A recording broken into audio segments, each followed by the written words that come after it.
Bismillahirrahmanirrahim. Assalamualaikum warahmatullahi wabarakatuh.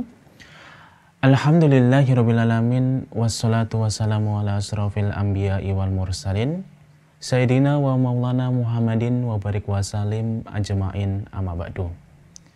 Baik para pemirsa dan pendengar dari Rumah Iso TV dan juga Radio DS, kembali lagi bersama kami tentunya dalam program live dari kajian bersama beliau Ustadz Muhammad Abdul Twasikal yang di kesempatan siang menjelang sore hari ini kembali kita akan membahas tentang kitab Syama'il Muhammadiyah karya Imam Tirmizi yang mana di kesempatan kali ini akan bertemakan puasa Nabi Sallallahu Alaihi Wasallam selain Ramadan. Dan bila para pendengar dan pemirsa dari Rumah Iso TV dan juga Radio DS nantinya ingin menyampaikan pertanyaan kepada Ustadz Muhammad Abdul Twasikal, bisa melalui nomor interaktif di 081228185131, 081228185131. Dan baiklah para pendengar dan pemirsa dari Rumah Iso TV dan juga Radio DS, berhubung Ustadz sudah berada di studio Radio Darussolihin, langsung saja kami hadirkan untuk Anda live kajian bersama Ustadz Muhammad Abdul Twasikal.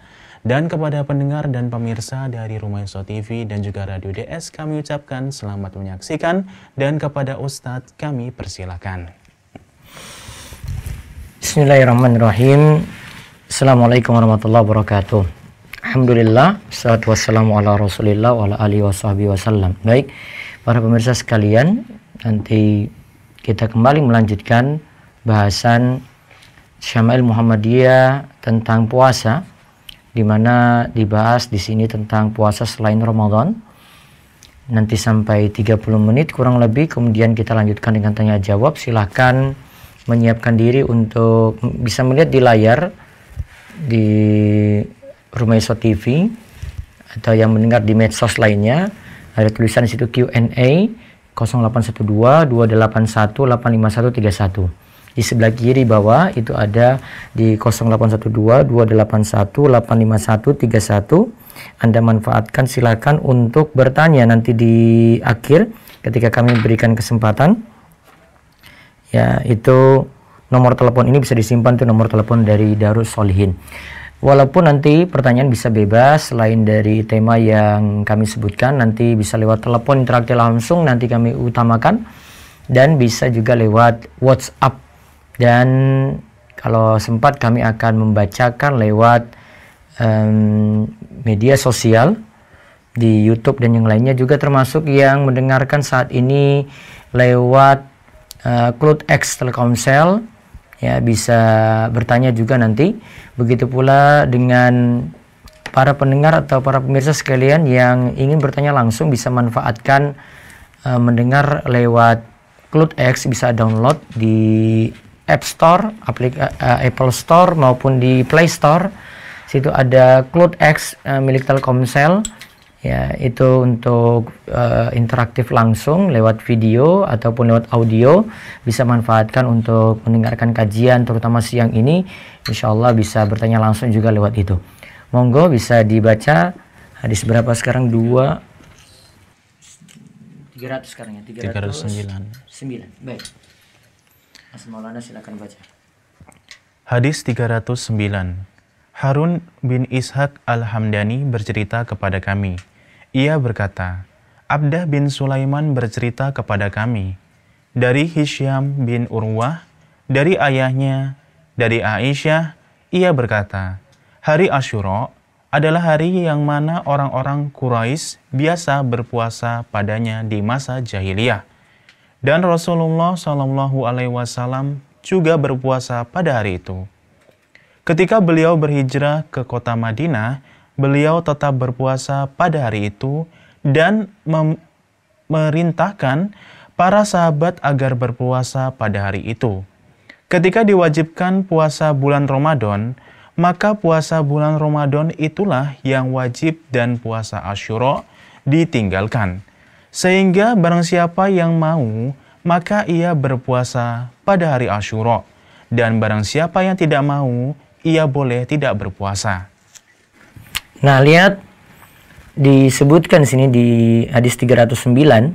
Ini tentang awal-awal dulu. Ini sebenarnya menceritakan tentang periode awal-awal dulu diwajibkannya puasa.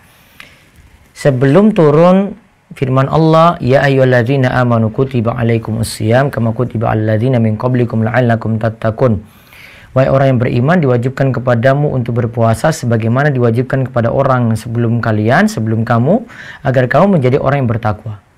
Ini lagi membicarakan tentang kewajiban puasa Ramadan. Sebelumnya yang diperintahkan adalah puasa Asyura. Ya, orang-orang Quraisy jahiliyah melakukannya ketika itu. Juga ada puasa setiap bulan itu 3 hari. Ya, sampai nanti mereka jalani ini sekitar 17 atau 19 bulan disebutkan dalam riwayat Imam Ahmad. Setelah itu lantas diwajibkannya puasa Ramadan. Namun nanti puasa Ramadan ini diwajibkan ya dalam 3 periode.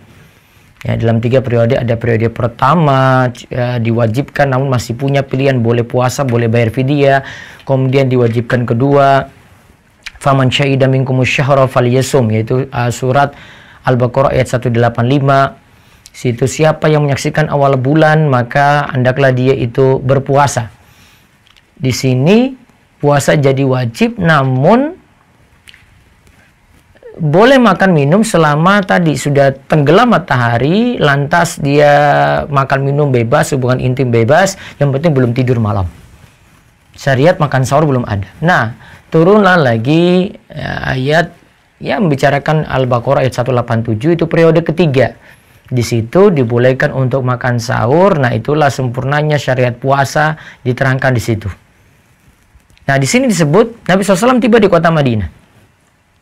Ketika itu beliau lihat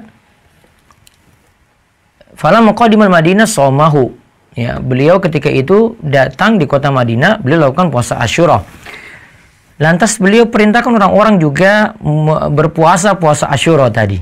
Asyura ingat tanggal 10 Muharram. Sekali lagi, puasa Asyura itu puasa tanggal 10 Muharram. Falamma fturiḍa Ramadan, ketika puasa Ramadan diwajibkan. Nah, itu tadi kan yang saya ceritakan. Ketika puasa Ramadan diwajibkan. Karena Ramadan huwal faridah wa turika Asyura.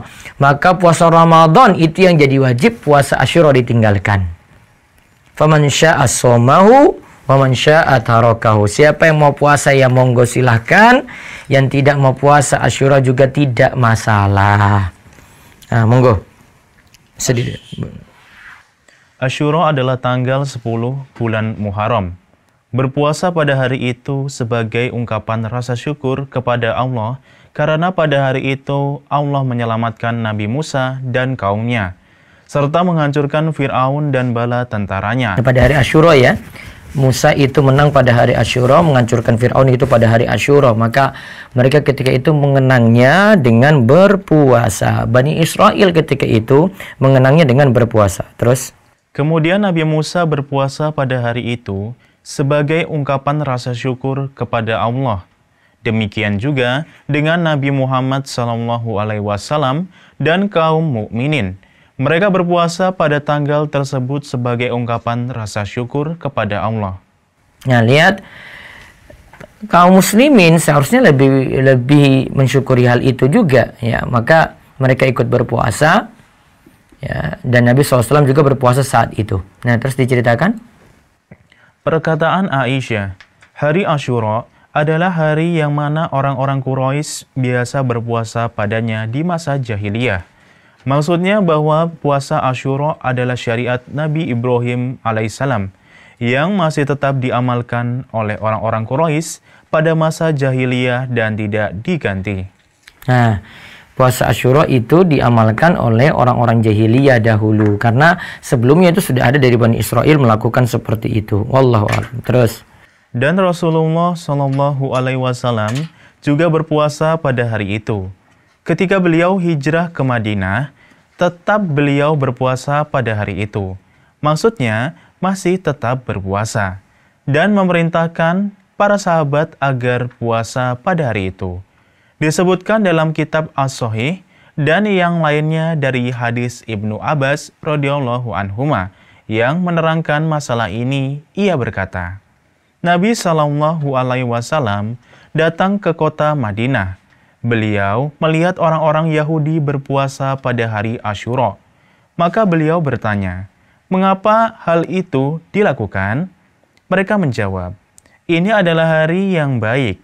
Tanggal ini Allah menyelamatkan Bani Israel dari musuh mereka, sehingga Nabi Musa berpuasa pada hari itu. Lalu beliau bersabda, aku lebih berhak mengikuti Nabi Musa daripada kalian, Yahudi. Kemudian Nabi pun berpuasa pada hari itu dan memerintahkan para sahabat untuk berpuasa pada hari itu. Nah, Nabi SAW akhirnya berpuasa juga pada hari Asyura tadi dan memerintahkan orang-orang juga untuk berpuasa. Dan ini juga jadi awal Nabi SAW itu berpuasa cuma sehari. Nanti ada hadis lagi yang menyebutkan Nabi SAW ingin menambah pada tanggal 9 biar tidak menyerupai orang Yahudi. Ya, maka jadinya 2 hari, 9, 10. Ibnul Qayyim menyimpulkan puasa Asyura itu ada 3 tingkatan. Bisa memilih 9, 10, 11. 9, 10, 11 Muharram. Itu yang paling utama menurut beliau. Karena ada hadis yang menyebutkan puasa juga pada tanggal 11-nya. Walaupun hadis yang menyebutkan tanggal 11 ini barengan dengan tanggal 10, ya para ulama kritisi. Ya, terus tingkatan kedua di bawahnya 9 dan 10. Tujuannya untuk menyelisih orang Yahudi tadi. Kemudian tingkatan yang ketiga adalah puasa tanggal 10 saja. Puasa Asyura tanggal 10 saja, 10 Muharram. Nah, ini juga tidak masalah. Jadi bisa memilih 9, 10, 11, bisa memilih 9 dan 10, bisa memilih tanggal 10 saja. Ya, terus perkataannya, dan memerintahkan para sahabat agar berpuasa pada hari itu, ini menunjukkan bahwa pada awal kepindahan Nabi Shallallahu Alaihi Wasallam ke Madinah, puasa Asyura itu hukumnya wajib. Karena perintah itu artinya wajib. Ketika diwajibkan puasa bulan Ramadan, maka puasa bulan Ramadan itulah yang wajib dan puasa Asyura ditinggalkan. Sehingga barang siapa yang mau, maka silahkan puasa pada hari Asyura.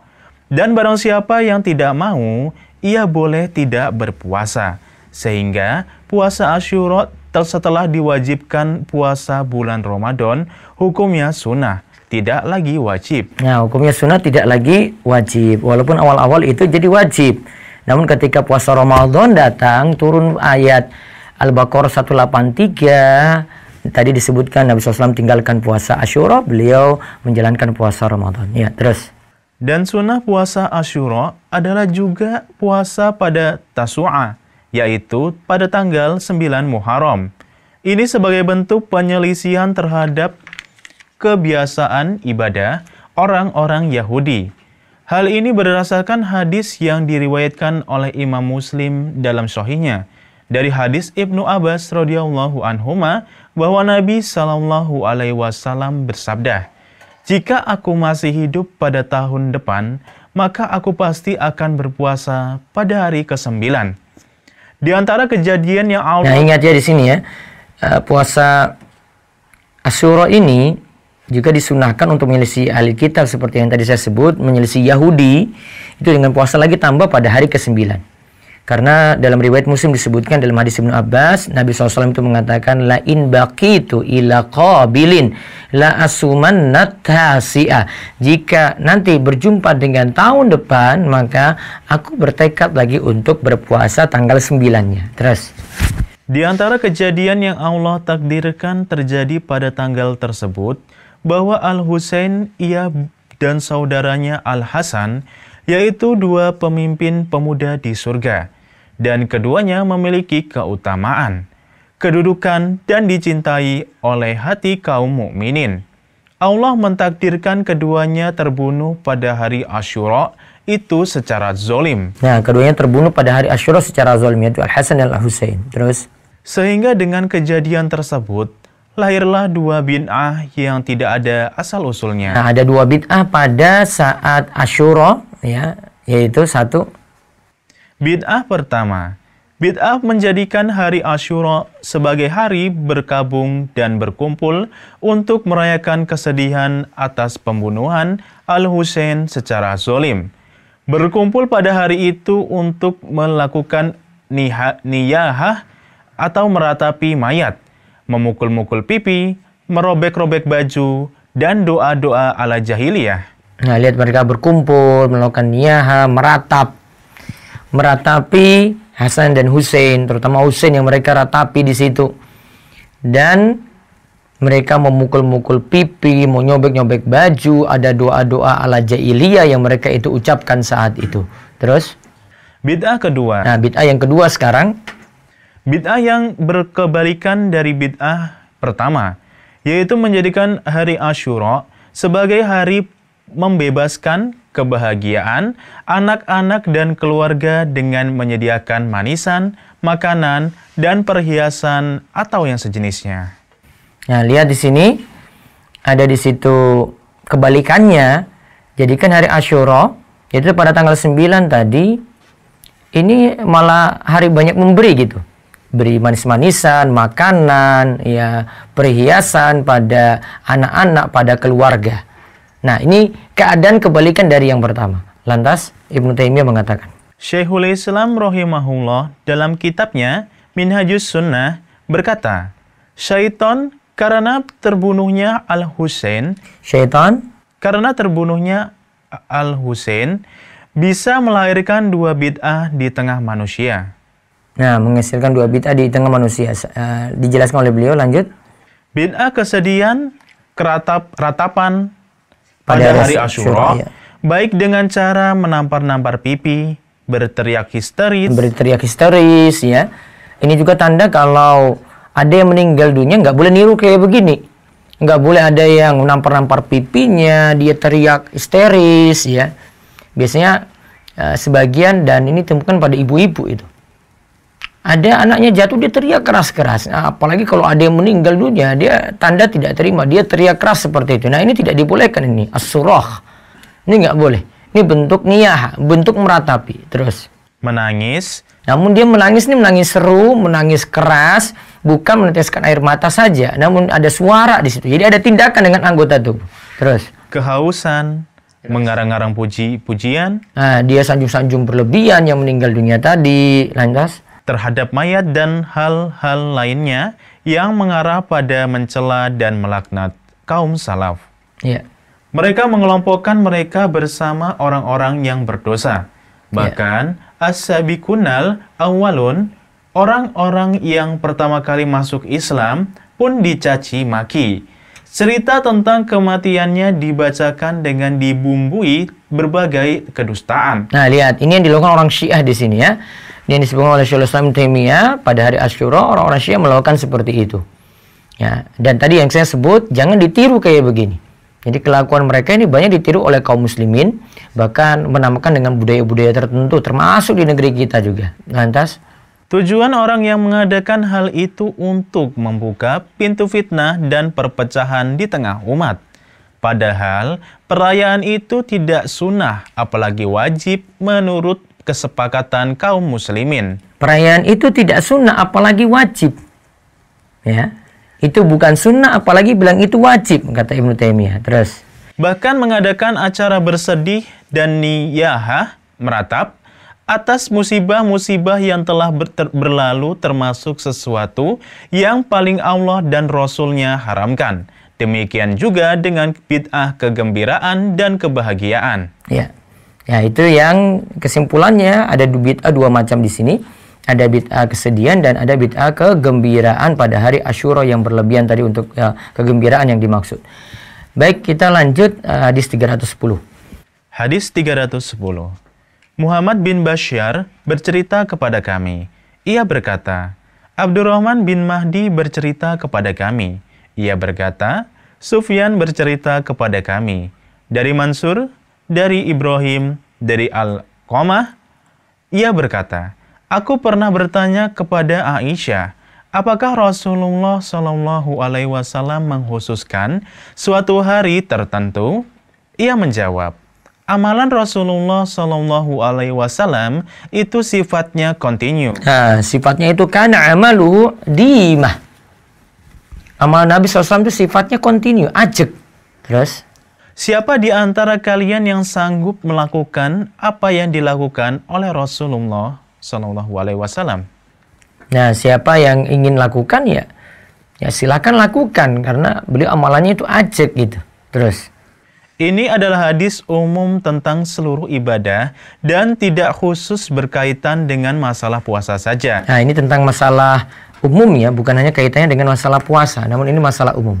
Terus bisa jadi penulis memasukkan hadis ini dalam bab ini untuk menjelaskan bahwa sifat amalan Nabi adalah kontinu, termasuk dalam masalah puasa sunnah. Nah, termasuk dalam puasa sunnah, amalan Nabi SAW itu kontinu. Kalau misalnya kita mau contoh ini, kita mau puasa Ayamul Bid tiap bulan, ya bagusnya ajak rutin. Puasa Senin Kemis, ya baiknya ajak rutin tiap pekannya gitu. Terus amalan Rasulullah itu sifatnya kontinu, karena beliau terus-menerus mengerjakan amalan yang sudah beliau kerjakan. Nah, terus pertanyaan, Alqamah kepada Aisyah, apakah Rasulullah Shallallahu Alaihi Wasallam mengkhususkan suatu hari tertentu? Maksudnya, apakah Rasulullah Shallallahu Alaihi Wasallam mengkhususkan hari-hari tertentu untuk melakukan ibadah sholat sunnah, puasa sunnah, atau ibadah-ibadah sunnah lainnya? Jawaban Aisyah, amalan Rasulullah Shallallahu Alaihi Wasallam itu sifatnya kontinu. Maksudnya, jika beliau memulai suatu amalan, maka beliau melakukannya secara terus-menerus, kontinu. Dan amalan yang paling Allah cintai adalah yang dilakukan terus-menerus, meskipun jumlahnya hanya sedikit. Melakukan amalan, meskipun jumlahnya sedikit, secara terus-menerus dan kontinu, itu lebih baik daripada melakukan amalan yang banyak, tetapi seseorang hanya melakukan sekali atau 2 kali, lalu berhenti. Oleh sebab itu, oleh Muslim dalam masalah ibadah sunnah, seharusnya memilih ibadah yang ia mampu melakukannya, sehingga ia tidak merasa bosan beribadah kepada Allah. Sesungguhnya Allah tidak bosan sampai hambanya bosan. Nah, lihat. Jadi di sini maksudnya perintah untuk menjalankan ibadah dengan sabar, ya perjuangan, dan perlu jaga kontinuitas dalam beramal. Ya, terus.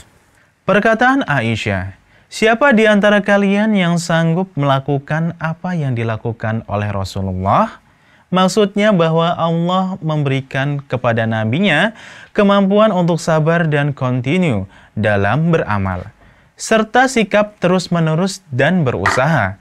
Sikap ini tidak mampu dilakukan oleh selain beliau, sehingga Rasulullah adalah orang yang paling sempurna ibadahnya kepada Allah, paling kontinu dalam beramal, baik dalam beramal, khusyuk dalam beramal, dan menghadap Allah Subhanahu wa Ta'ala.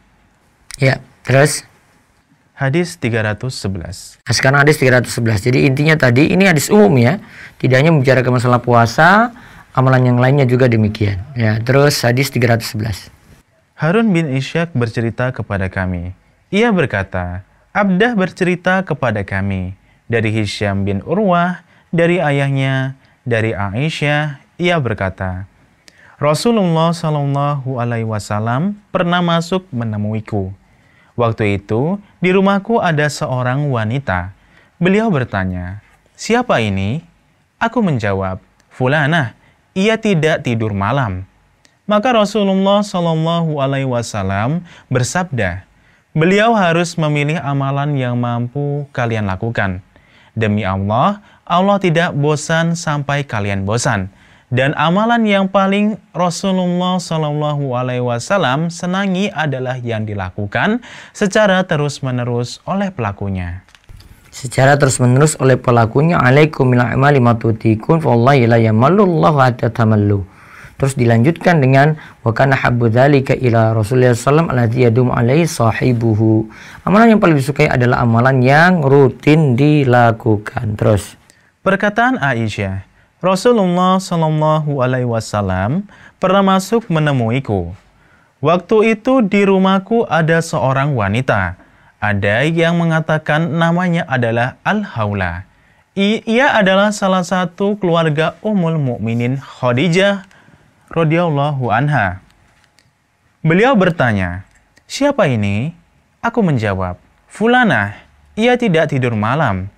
Maksudnya, ia menghabiskan waktu malamnya untuk berdiri, sholat, dan tidak tidur. Maka Rasulullah SAW bersabda, kalian harus memilih amalan yang mampu kalian lakukan. Karena tubuh, meskipun semangat untuk melakukan amal ketaatan, maka akan mengalami kelelahan dan perasaan pegal, sehingga memerlukan istirahat. Maka ada skala prioritas kalau mau beramal. Kita saja untuk urusan dunia saja kita punya skala prioritas. Saya mau selesaikan ini dan itu gitu. Maka untuk urusan ibadah juga demikian, ada skala prioritas. Dia pentingkan ini saat ini saya harus pentingkan wajib. Oh, sunnah saya tunda dulu. Oh, ini saya sudah capek nih, saya nggak bisa sholat malam. Oh, saya sudah ngantuk berat nih, oh saya nggak bisa baca Al-Quran. Ada skala prioritas. Dia kadang butuh waktu istirahat, butuh untuk refreshing, butuh untuk ibadah, butuh untuk waktunya dengan keluarga dan seterusnya. Lanjut lagi. Agar seseorang tidak memaksakan dirinya untuk melakukan sesuatu yang ia tidak mampu. Sebagian manusia ada yang memaksakan dirinya untuk melakukan apa yang ia tidak mampu di awal istiqomahnya. Kemudian setelah berlalu beberapa hari, mulailah ia merasakan hal tersebut berat dan akhirnya berhenti.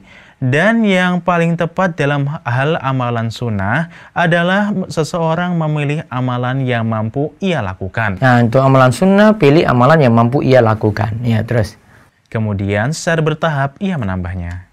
Sabda beliau, demi Allah, Allah tidak bosan sampai kalian bosan. Kaidah Ahlus Sunnah dalam masalah ini adalah memahami nas yang datang dari Allah dan Rasulullah Shallallahu Alaihi Wasallam yang berkaitan dengan sifat yang Allah tetapkan untuk dirinya sendiri. Apa adanya sesuai dengan teks nasnya. Ini dibarengi dengan sikap mensucikan Allah yang maha berkah lagi maha tinggi. Dari menyerupai makhluk, Allah Subhanahu wa Ta'ala berfirman. Laisa kamitslihi syai'un wa samiul basir. Asy-Syura ayat 11. Tidak ada sesuatu pun yang serupa dengan Allah dan Dia maha mendengar lagi maha melihat. Quran surat Asy-Syura ayat 11. Ya, terus. Sehingga cara memahami sabda Rasulullah SAW, Allah tidak bosan sampai kalian bosan, sama dengan cara memahami firman Allah. Allahu yastahzi'u bihim. Al-Baqarah ayat 15. Allah memperolok-olokkan mereka. Quran surat Al-Baqarah ayat 15. Dan firman Allah, Sakhirallahu minhum. Allah mempermainkan mereka. Quran At-Taubah ayat 79. Dan ayat-ayat lain yang berbicara tentang perbuatan reaksi yang sama dengan bentuk aksinya. Ya, terus. Perkataan Urwah, dan amalan yang paling Rasulullah SAW senangi adalah yang dilakukan secara terus-menerus oleh pelakunya. Amalan yang dilakukan secara terus-menerus oleh pelakunya, meskipun jumlahnya hanya sedikit, itu lebih dicintai oleh Rasulullah SAW daripada amalan yang jumlahnya banyak, tetapi terputus, tidak dilakukan secara kontinu. Ya. Dan amalan yang paling dicintai oleh Rasulullah SAW itu yang rutin, kontinu, wa inqallah, walaupun itu jumlahnya sedikit. Nah, terus satu hadis lagi. Dibaca. Hadis 312.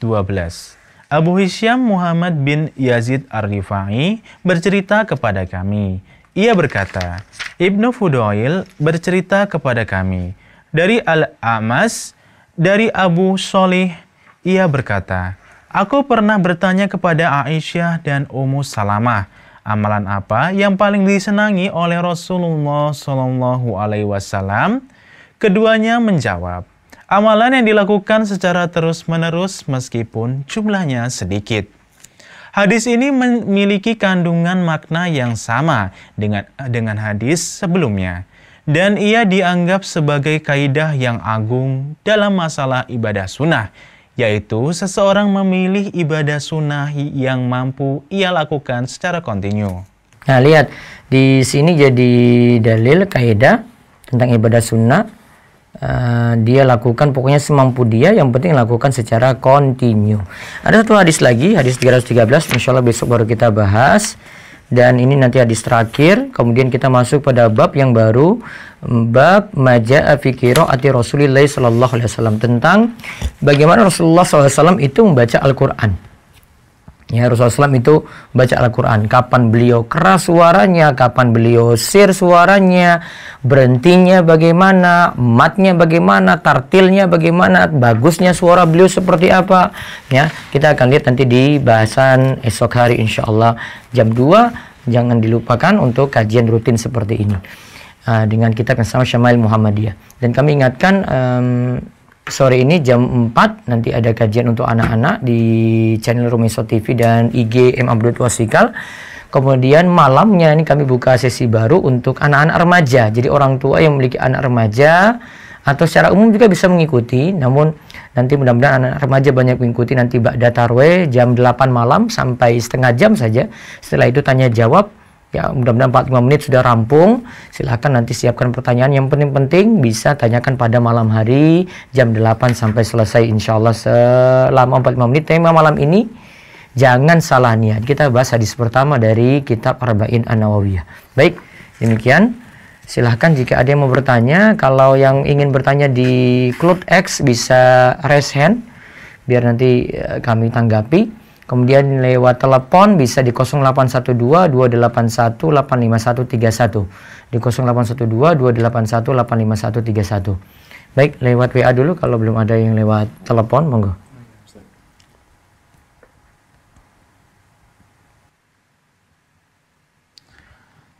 Assalamualaikum warahmatullahi wabarakatuh. Ustadz, apakah diperbolehkan untuk merayakan ulang tahun? Ustadz, kemarin Ana sempat melihat dan mendengar Fulan bilang, kata siapa tidak boleh merayakan ulang tahun? Rasulullah saja.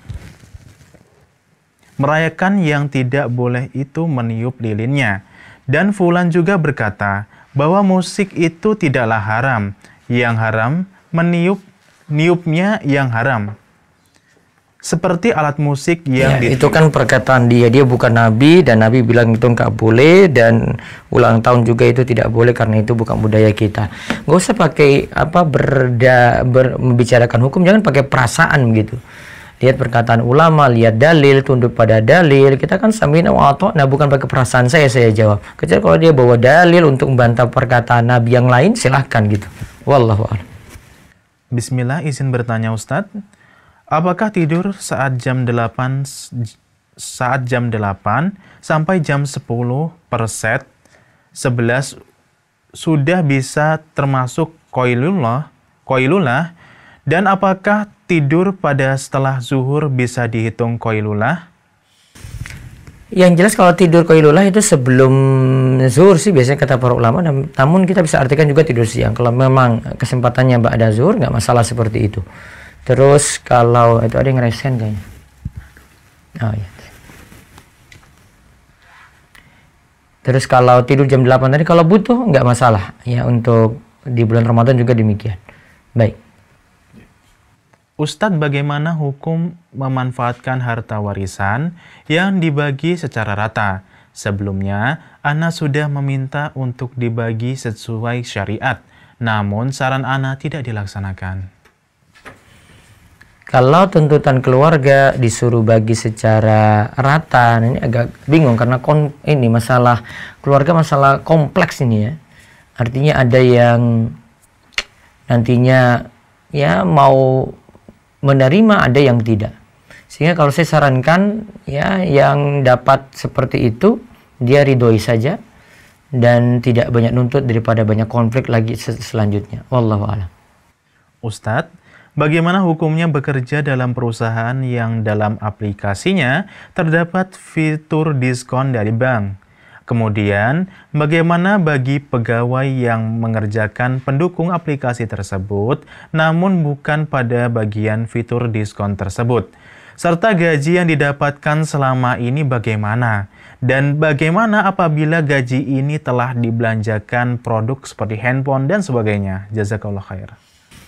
Kalau pihak perusahaan itu yang keliru dalam hal ini, tapi kalau kita bekerja dan pekerjaannya itu halal, di situ tidak ada masalah. Dan gaji sebelumnya juga tidak ada masalah, kecuali kalau dia mendukung langsung transaksi yang bermasalah, seperti dia buatkan aplikasi untuk transaksi bermasalah, nah itu baru jadi masalah.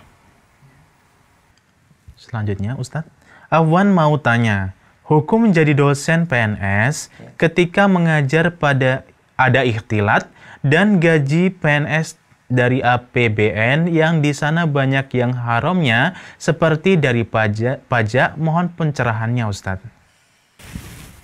Gajinya masih bercampur di situ, jadi tidak ada masalah untuk gajinya, asalnya itu halal.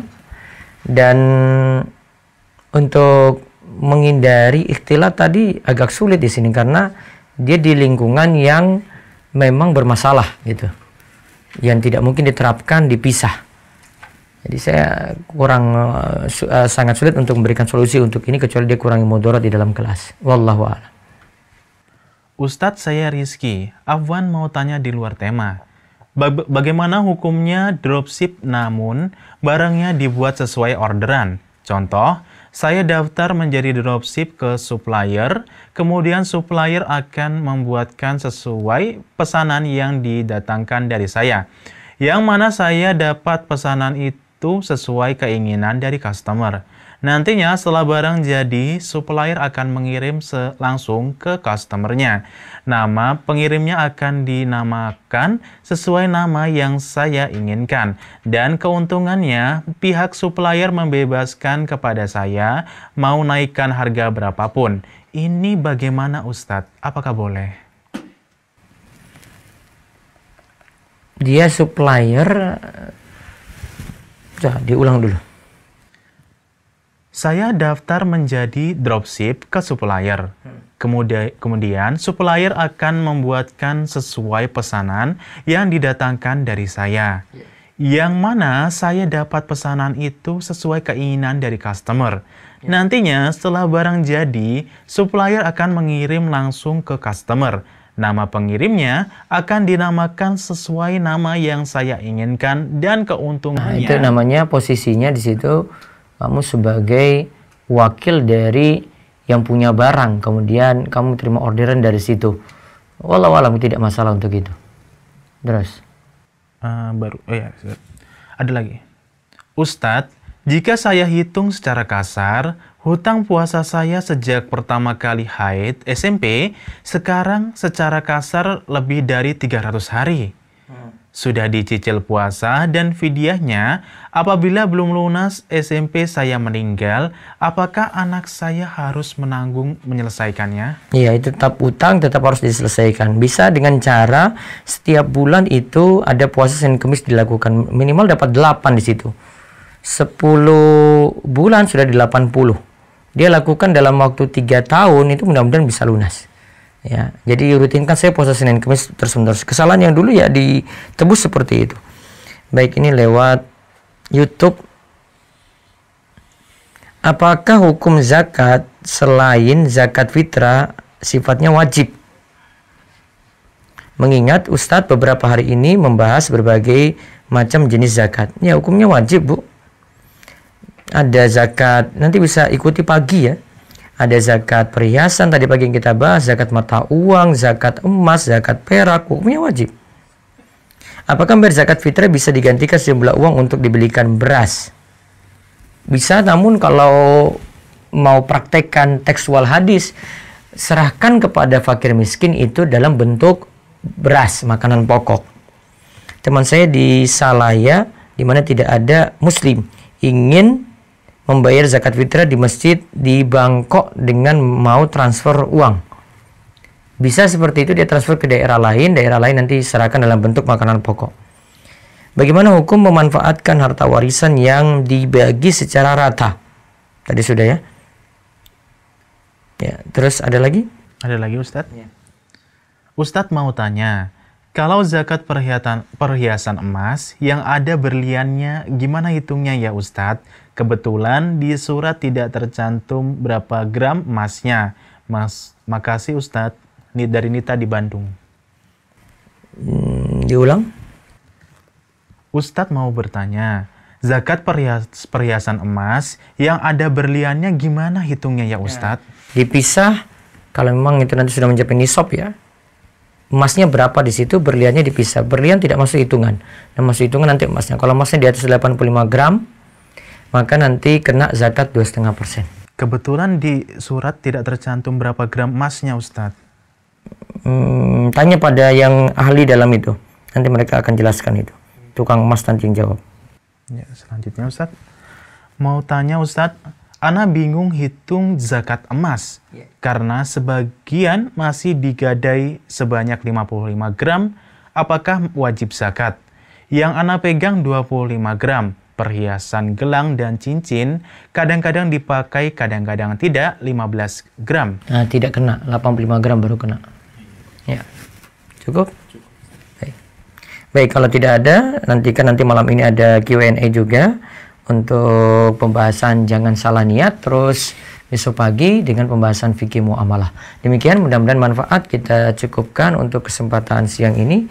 Mudah-mudahan Allah memberikan kita taufik dan hidayah untuk terus tambah ilmu dan amal. Kita tutup dengan doa kafaratul majlis. Subhanakallahumma bihamdika asyhadu an la ilaha illa anta astaghfiruka wa atubu ilaik. Assalamualaikum warahmatullahi wabarakatuh. Waalaikumsalam warahmatullahi wabarakatuh.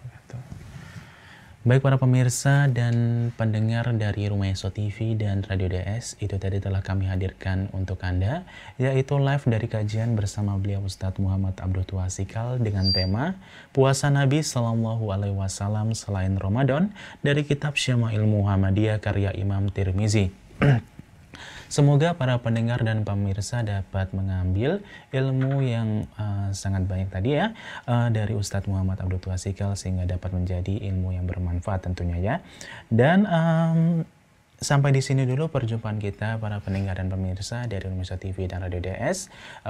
Semoga bermanfaat dan kami ucapkan terima kasih sudah menyaksikan live dari kajian bersama beliau Ustadz Muhammad Abdul Tuasikal, dan kami tutup perjumpaan kita pada kesempatan kali ini dan wassalamualaikum warahmatullahi wabarakatuh.